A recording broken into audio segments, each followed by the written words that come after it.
It's a really cold afternoon for May. In fact, my herbs are outside screaming for me to bring them in. They don't think they're going to survive the evening, and I hope they do, but I don't know if I'm going to be kind and cart them all in the house.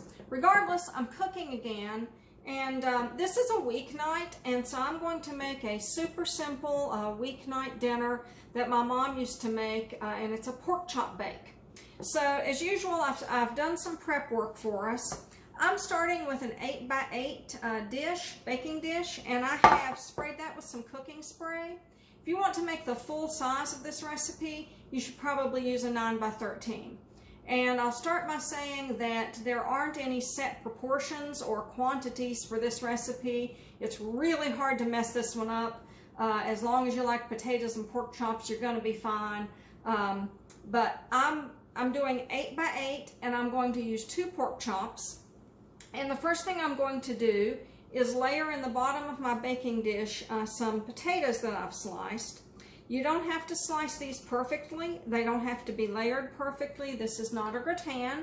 It's just a very rustic, simple supper. So I've sliced these potatoes about 1/8 of an inch thick, and I'm using about 4 medium potatoes. And if they don't all fit, then I just won't use them all. For the full-size dish, I would use 6 potatoes, maybe 7 or 8, depending on how large your potatoes are and how much you like potatoes. And once I get one decent layer here in my pan, I'm going to hesitate, and I'm going to season as I go, because just like I do with my carnitas, I like to layer seasoning the same as I layer the ingredients, and I think it gives it a better flavor throughout. So I'm going to use some coarsely ground black pepper, and I'm going to use some kosher salt, and that's the only seasoning in this dish, is just salt and pepper. Then I'm going to layer some more potatoes. And again, this doesn't have to be perfect. This is going to all bake up, and the potatoes will get super soft and really delicious. So there's my potato layer.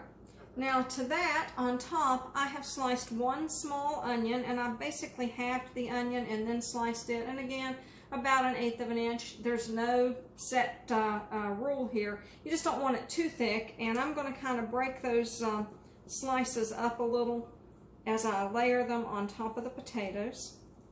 If you were going to do the 9x13 recipe with 6 pork chops and 6 or 7 or maybe 8 potatoes, I would use a large onion. This is a small onion, but I would definitely use a large onion. I like onion, so I would never say no to more onion. But I will say that this is primarily a potato dish with onion flavoring. It's not an onion dish with potato flavoring. So you don't want to use more onions than you use potatoes, by any means. Not that I don't like a good onion gratin as well as a potato gratin. So I've got my onions on top. This is just how easy it is. I'm going to go ahead and season again. A little salt, a little pepper, and then I'm going to top my dish with 2 center cut pork chops. You can certainly use bone-in pork chops. These are on the thicker side, and I do like to use thicker pork chops here. Thin pork chops tend to dry out a little bit in this dish. So just put them wherever you think they're pretty and season.